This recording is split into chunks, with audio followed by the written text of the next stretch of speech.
You know, when you're doing a character and the audience gives you a nickname, Papa Pope, I think you're doing the right thing. Hi, I'm Joe Morton, and these are some of my most memorable roles. I hope you enjoy it. Sanford and Son, actually, we did that because it was part of the spin-off of Grady. For those of you who don't know about Sanford and Son, Red Fox, who was the star, was a big comedian who got this show, and at this point in his career, he was upset because he didn't have any windows in his dressing room and left the show. Whitman Mayo, who played his best friend in the show, took over for a while. And as a result of that, when Red came back, Whitman wanted his own television show. After much consternation, they finally gave Whitman Mayo his own television show called Grady. And a number of things happened which I thought were horrible. After we started shooting the show, I started watching television one afternoon and turned the channel, and there was another show, another family sitcom, doing exactly, word for word, the same script that we had just shot. And it turned out that these producer writers were simply regurgitating old scripts from other white shows. They weren't changing anything, and it was really all about waiting for this show to fail. So I thought that was sort of interesting in terms of how they treated this black man who helped them out, taking over for Red in Sanford and Son. Brother from Another Planet, still my favorite film. He is an alien from another planet. He lands on Ellis Island, gets on a boat, and winds up in Harlem. It allowed the audience to experience all the things that he was experiencing for the first time. So he's their conduit into the world of Harlem.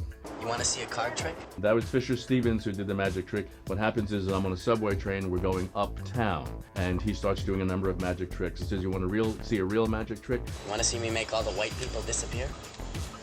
Car doors open to the subway. We're at 96th Street, and most of the white people get off the train because the next stop would be 125th. See?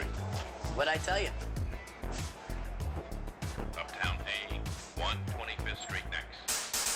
When the call came to my agent that I was going to be on Miami Vice, I thought, oh man, the clothes are going to be great. It's going to be wonderful. It's going to be terrific. I ended up playing a character who was a negotiator for people who were holding hostages, and I wore a very dull and very boring brown uniform for the entire shoot. Tap was terrific. Gregory Hines were very good friends back in those days. We wound up in this movie together. The talent, Sammy Davis Jr. was in that film. It was filled with wonderful, wonderful dancers. It was a real privilege to be a part of it. I know my parents loved me. Different World. Different World is, again, one of those things that people gratefully remember. I was the only other love interest for Jasmine Guy on the show. I remember when I came back after shooting it, in those days when you got on the subway, you had to have a token, so I went to the token booth and bought some tokens, and they told me, no, my money was no good there because I'd been on a different world and kissed Jasmine Guy. And then when I went through the turnstile, there were two policemen there, and that's all they wanted to know, what was it like to kiss Jasmine Guy. I play Miles Dyson in Terminator 2.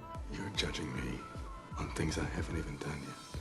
I'd never done a big box office movie like that one before. James Cameron blew out all the windows before we were shooting it simply because he wanted to see what it looked like. I was astounded, shocked.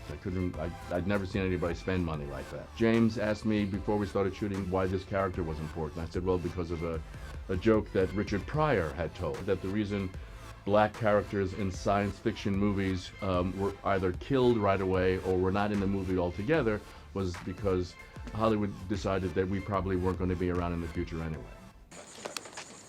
No, come on, son. This is America. This is America. All I remember about that movie is that we just had way too much fun. Welcome to the Inkwell, Drew. Can you dig it?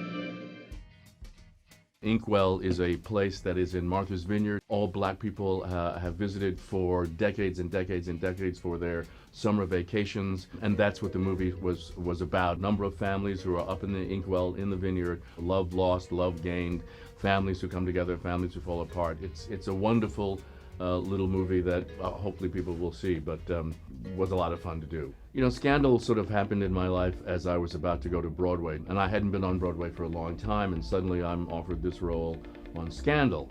The beginning of season 3, I'm given a 2.5-page monologue, which begins that particular episode. It was like being in a theater production where monologues are the kind of thing you expect to hear, but I was on television, an enormously unusual thing to happen. So I was in heaven. I thought it was one of the most remarkable things that had happened to me in my television career. You know, when you're doing a character and the audience gives you a nickname, Papa Pope, I think you're doing the right thing. I think it's important, especially for African American families, to understand the importance of fathers in that family. Most of my career, even as a young man, had to do with my father. I lost my father when I was 10 years old. It's been a great privilege to play Eli Pope, whose daughter he's taught to be her own person, to play the father of Cyborg, to teach him that despite all of these strange and crazy gifts that I've given him, that these are things that he can use to make his life and other lives better. Playing fathers now in God Friended Me. God Friended Me is a show about a young man who is an atheist who gets friend suggestions on his Facebook page from an account called God, and I play his father, who is an Episcopal minister. This particular father is trying to do the right thing and trying at the same time to figure out what he's done wrong in terms of why there's so much distance between he and his son. So I think it's enormously important.